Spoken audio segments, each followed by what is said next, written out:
John F. Kennedy assassination, UFOs, the New World Order, and the secret government. Those are just some of the areas today's guest says he has incredible information about. In the early 1970s, Bill Cooper was a naval security intelligence officer. He says he was privy to secret documents that gave almost inconceivable explanations to some of the things I just mentioned. Bill Cooper, thanks for being with us today. Let's talk about the JFK assassination. CIA plot?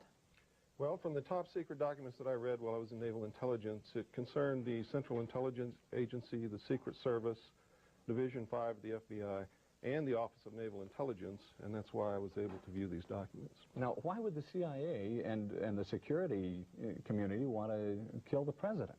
From what I understand and from what I read, Bob, they viewed President Kennedy as a security threat, and I'm not sure exactly what that means. But the documentation clearly said that the assassin was the driver in the car in which he was riding in Dallas on that day, and it was plainly visible in a film withheld from the public. Now, you brought that film with you. Let's take a look at that if we can. Here's the film. Go ahead and narrate this for us, will you? Well, it took me 16 years to find this film because it has really been withheld, and what you're seeing here is the motorcade on Elm Street passing in front of the book depository building. Kennedy has been shot in the throat, and Jacqueline is pulling him toward her, trying to comfort him, and she's in shock. At this time, you see the driver turn around with a pistol in his left hand, firing over his right shoulder, and shoots the president directly in the head. Here's a repeat of it, yeah. The weapon, watch the driver, his name is William Greer. He was, in fact, a Secret Service agent. The weapon is an electrically operated, gas-powered assassination pistol built especially for the Central Intelligence Agency. You don't see any puff of smoke from...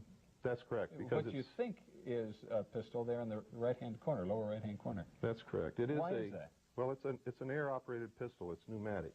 And it actually fired an exploding pellet which injected shellfish toxin into the president's brain so that if the actual explosion of the pellet itself did not kill him, the toxin would. Now, did you read all of this in the documents? Yes, and that's why his brain was switched for another brain in transit between Parkland Hospital in Dallas and Bethesda Naval Hospital in Washington, D.C. Now, what about Oswald?